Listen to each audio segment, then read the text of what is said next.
आज का जो हमारा टॉपिक है वो है पहला जो हमारा टॉपिक था प्रिंसिपल्स ऑफ गुड डिज़ाइन। वह टॉपिक हमारा कंटिन्यू चल रहा है। उसके अंदर हमारे कुछ सिद्धांत होते हैं, यानी जब हम किसी डिज़ाइन को बनाते हैं तो उसमें हमारे कुछ सिद्धांत होते हैं, जिन सिद्धांतों को मद्देनज़र रखते हुए हम डिज़ाइन का निर्माण करते हैं। तो जिसमें हमारा पहला था अनुपात, सेकंड था हमारा बैलेंस, और अब थर्ड आता है हमारा लय यानी कि रिथम।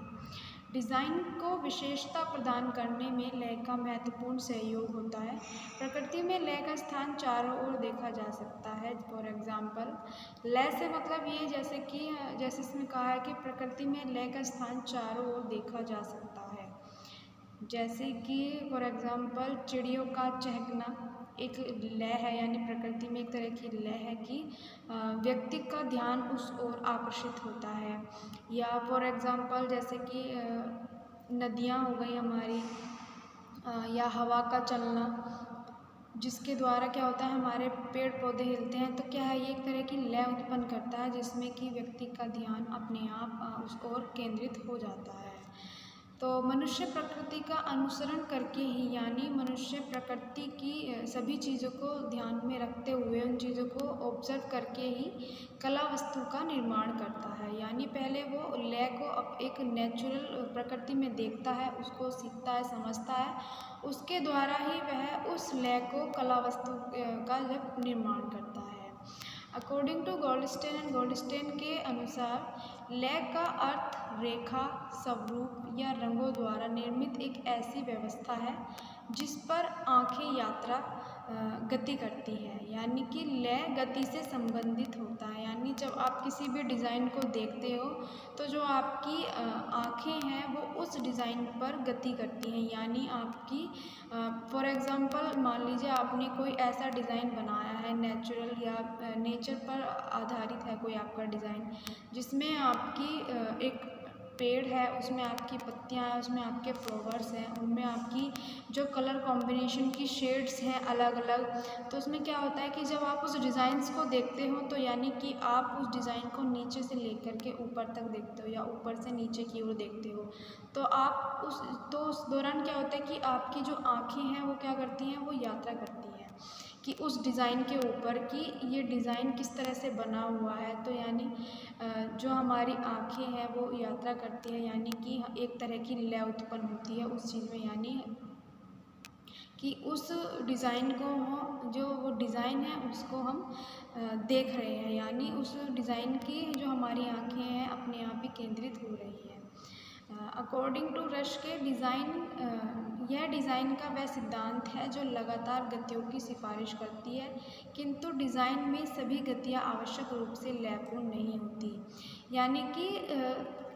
कभी कभी गति विचलित भी करते हैं। यानी आपने कोई डिज़ाइन बनाया है किसी फैब्रिक पर, तो आपने उसमें इतने ज़्यादा डिज़ाइन या इतनी ज़्यादा लय उत्पन्न कर दी गई है कि उसमें जो देखने वाला व्यक्ति है वो उसमें कंफ्यूज हो चुका है कि ये जो डिज़ाइन है ये किस तरफ से आ रहा है, किस तरफ जा रहा है, या उसमें जो आपकी डिज़ाइनिंग है वो ज़रूरत से ज़्यादा है। तो यानी कभी कभी जो हमारी लय होती है, अगर आप उसमें ज़्यादा लय उत्पन्न करते हो तो वो आपको विचलित कर देती है, यानी कंफ्यूज कर देती है कि ये किस तरह से स्टार्ट है, किस तरह से इसकी एंडिंग है। यानी तो लय का मतलब डिज़ाइनिंग में ये है कि आप इस तरह का डिज़ाइन बना रहे हो या इस तरह की कुछ आपने लाइनिंग ली है, यानी जो आपने रेखा ली है, जो आपका फिगर है, या आपने उसमें कलर कॉम्बिनेशन इस तरह ऐड किया हुआ है शेड बाई कि आपको जो देखने वाला व्यक्ति है वो डिज़ाइन अट्रैक्टिव तो है ही, सुंदर भी है, लेकिन जो आपकी उसमें एक तरह की लय यानी रिदम उत्पन्न हो रही है। यानी देखने वाले व्यक्ति की जो नज़रें हैं वो एक फोकस, यानी एक स्टार्टिंग से लेकर एंड तक वो उस डिज़ाइन को देखता चला जाता है, जिसमें उसकी आँखें हैं जो वो यात्रा करती है उस डिज़ाइन के ऊपर, यानी एक तरह की लय गति करती है उस डिज़ाइन में। और लय भी हमारी 4 प्रकार की होती है, यानी आकार की पुनरावृत्ति द्वारा, यानी कि रिपीटिशन, यानी कोई हमने शेप ली है उसमें उसी शेप को हम कंटिन्यू ऐड करते हैं। यानी तो उसमें क्या होता है कि जो हमारी शेप है उसमें उस शेप की रिपीटिशन चलती है, यानी कि उसी शेप को हमने बार बार कंटिन्यू नंबरों के अकॉर्डिंग, यानी पहले उस डिज़ाइंस को लिया, फिर उसी के जस्ट बराबर में उस डिज़ाइन को ऐड किया हमने। तो यानी एक ही डिज़ाइन को जब आप बार बार दोहराते हो तो यानी वो एक तरह का रिपीटिशन हो गया, यानी उस आकार की पुनरावृत्ति, यानी उसी डिज़ाइन को आप बार बार रिपीट कर रहे हो। तो ये एक तरह की लय होती है कि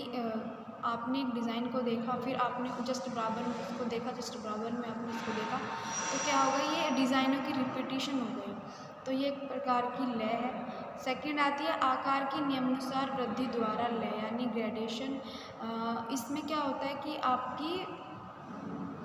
जो आपकी डिज़ाइनिंग है, यानी जो भी आपका डिज़ाइन है, आपने ऊपर जो ऊपर, यानी ये एक तरीके से कह सकते हो आपकी लेंथ वाइज आपकी डिज़ाइनिंग है, यानी कि आपने ऊपर कोई डिज़ाइन बनाया है, यानी कि ये जो हमारी रिपीटिशन थी ये हमारी हॉरिजॉन्टल की साइड थी, यानी हमने एक डिज़ाइन लिया जस्ट बराबर में उसके दूसरा लिया।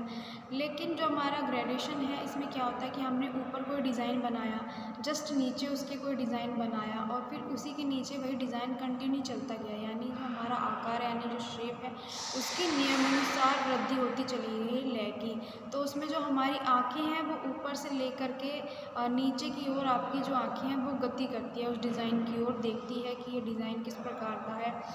अट्रैक्टिव है या नहीं है। तो ये जिस डिज़ाइन में आपकी लेंथ वाइज कोई एक तरीके से कोई डिज़ाइनिंग ली जा रही है तो वो आपकी ग्रेडेशन होगी। थर्ड है हमारे रेखाओं के निरंतर व संबंध गति दोनों, यानी कंटिन्यूस लाइव मूवमेंट, यानी कि आपने कंटिन्यूस कोई लाइन, यानी कंटिन्यूस आपने कोई डिज़ाइन लिया है उसको कंटिन्यू चलते जा रहे हो आप, तो उस तरह से आपकी एक तरह की लय उत्पन्न होती है। दूसरा होता है आपका विकिरण द्वारा लय, यानी रेडिएशन। रेडिएशन का हम एग्जांपल दे सकते हैं कि मान लीजिए आपने कोई फोकस पॉइंट, यानी कोई केंद्र बिंदु लिया है और उस केंद्र बिंदु के साइड आपने कोई डिज़ाइनिंग की है। जिस तरीके से आप कह सकते हो कि फॉर एग्ज़ाम्पल जैसे एक तरह का फ़ैन होता है, यानी पंखा होता है, उसमें बीच में उसका फोकस पॉइंट होता है और साइड में उसकी जो पंखुड़ियाँ होती हैं वो क्या होती हैं, इस तरह से आपका कोई डिज़ाइन जो उसके केंद्र से यानी उस फोकस पॉइंट से निकलता हो, या फिर मान लीजिए जिस तरह से हमारा सूरज होता है, सूरज के चारों ओर क्या होती हैं, उसकी किरणें होती हैं। तो इस तरह का कोई डिज़ाइन जो रेडिएशन उत्पन्न करता हो, यानी जिसमें हमारी आँखें गति करती हो उस डिज़ाइन के अकॉर्डिंग। या इसका एग्ज़ाम्पल इस तरह भी ले सकते हैं हम कि जिस तरह की मान लीजिए आपने किसी पानी में किसी नदी या तालाब में आपने एक पत्थर डाला, और पत्थर डालने के बाद क्या होता है कि आप जिस जगह पर पत्थर डालते हो तो उस जगह क्या होता है कि उस जल की एक सर्कुलर लाइनिंग बन जाती है, यानी एक तरह की लय उत्पन्न करती है। वो किस तरह से, जिस स्थान पर आपका पत्थर गिरा हो, यानी उस केंद्र से,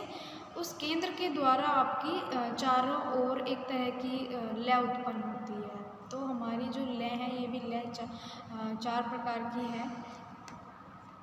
फिर आता है हमारा बल, यानी एम्फेसिस। बल कला का वह सिद्धांत है जब सर्वाधिक महत्वपूर्ण वस्तु को केंद्र में रखकर उसके चारों ओर कम महत्व की वस्तु रखी जाती है, यही बल कहलाता है। यानी कि हमने कोई ऐसे डिज़ाइनिंग की है किसी फैब्रिक पर कि हमने उसमें बीच में हमने कोई अच्छा डिज़ाइन बनाया है, यानी इस तरह का डिज़ाइन बनाया है कि उसके मान लीजिए हमने कोई बड़ा डिज़ाइन बीच में बनाया है और उसके साइड में हमने छोटे छोटे डिज़ाइन शो किए हैं, तो क्या होगा, तो जो देखने वाला व्यक्ति होगा उसका जो सबसे पहला बल होगा, यानी जो उसका ध्यान केंद्रित होगा वो कहाँ होगा, उस बड़े डिज़ाइन पर होगा, ना कि जो उसके साइड में जितने भी छोटे छोटे डिज़ाइन है वो उनको ध्यान में नहीं रखेगा। वो सिर्फ वो जो बीच वाला डिज़ाइन है उसको ध्यान में रखकर ही जो अपनी आँखें उस पर केंद्रित करेगा। तो यानी उस जो वो फैब्रिक है या उस फैब्रिक पर जो डिज़ाइनिंग की गई है तो उस पर सबसे ज़्यादा बल कहाँ दिया गया है, उसके फोकस पॉइंट पर, यानी उस डिज़ाइन के बीच वाले बिंदु पर जो बड़ा डिज़ाइन है उस पर ज़्यादा बल दिया गया है। अकॉर्डिंग टू रश के बल वह सिद्धांत है जिसमें किसी व्यवस्था के सबसे महत्वपूर्ण बिंदु पर ध्यान आकर्षित किया जाता है ताकि आंखें संबंधित रुचियों पर केंद्रित हो सके। मान लीजिए आपने कोई कुर्ती बनाई है, और उस कुर्ती में या तो आपने बीच में नेक में पैच वर्क किया है, या आपने क्या किया है, वो आपकी पूरी कुर्ती प्लेन है और सिर्फ आपने नेक पे क्या किया है, या तो उसके नेक पे एम्ब्रॉयडरी वर्क किया हुआ है या आपने पैच वर्क किया हुआ है। तो क्या होगा, तो जब जो देखने वाला व्यक्ति है तो उसका सारा ध्यान किस पर जाएगा, आपकी कुर्ती पर नहीं जाएगा। आप उसका सारा ध्यान क्या जाएगा, आपके जो नेक पर वर्क हुआ हुआ है, तो उसका ध्यान उस चीज़ पर जाएगा। तो यानी एक तरह का आपने उस पूरे गारमेंट में बल कहाँ दिया गया है, आपका सारा बल उसकी नेक पर दिया गया है। यानी जो आपकी डिज़ाइनिंग है वो उसकी नेक पर दी गई है। तो एक तरह का ये बल है कि आप किस फैब्रिक पे कितना बल डालते हो। यानी अगर आप पूरे फैब्रिक की डिज़ाइनिंग कर देते हो, यानी सारा वर्क आप पूरे गारमेंट में कर देते हो, तो यानी आपका बल कहीं नहीं है, यानी वो आपका पूरा गारमेंट एक सा नज़र आ रहा है। तो अगर किसी स्पेशल डिज़ाइन को या कुछ इस प्रकार का आपने डिज़ाइन बनाया है कि जो देखने वाले व्यक्ति की नज़र है, यानी जो उसका बल है वो सिर्फ उस पॉइंट पर जाए जो आपने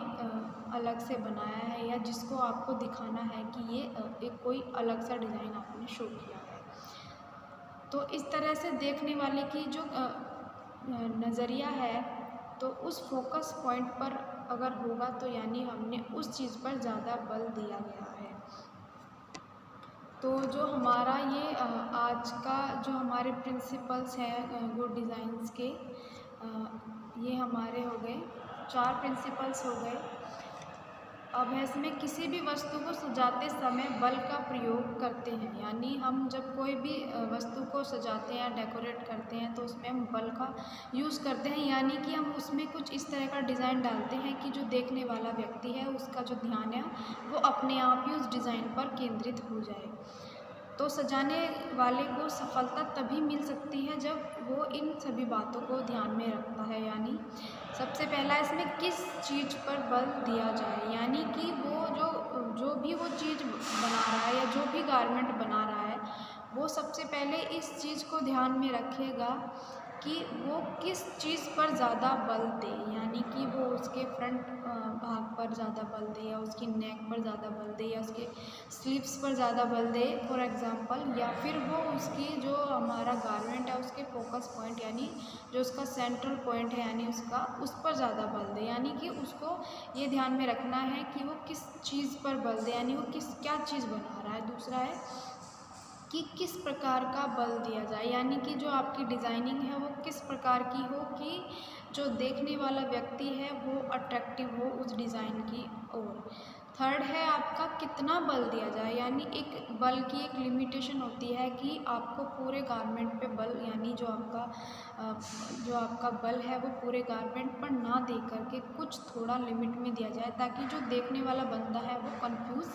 ना हो, यानी वो देखते ही उस डिज़ाइनिंग की ओर अट्रैक्टिव हो जाए। यानी इतना लिमिट में या इतना आपको डिज़ाइन में बल देना है कि वो देखने वाले का जो ध्यान है वो अपने आप ही केंद्रित हो जाए। वो लास्ट है कि कहाँ पर बल दिया जाए, जैसे मैंने कहा कि कहाँ पर बल दिया जाए, यानी उसको गारमेंट के किस हिस्से में ज़्यादा अपना जो बल है, यानी कि उसको डिज़ाइनिंग किस गारमेंट पे किस जगह करनी चाहिए। तो हम इन सभी चीज़ों को ध्यान में रखते हुए बल को देखते हैं कि जो भी हम वस्त्र की डिज़ाइनिंग कर रहे हैं, गारमेंट की डिज़ाइनिंग कर रहे हैं, कि उसमें हमें किस प्रकार का बल देना है, वो उस डिज़ाइन के अकॉर्डिंग या उस एनवायरनमेंट के अकॉर्डिंग ठीक है या नहीं है, या फिर उस पर हमें कितना बल देना है या कहाँ देना है, या क्या जो हम चीज़ बना रहे हैं वो किस तरह की है, उस पर किस तरह की डिज़ाइनिंग अच्छी लगेगी। तो हमें इन सब चीज़ों को ध्यान में रखना चाहिए। तो जो इससे आगे का जो टॉपिक है, यानी जो इससे आगे के आपके सिद्धांत हैं, वो मैं आपको नेक्स्ट वीडियो में बताऊँगी।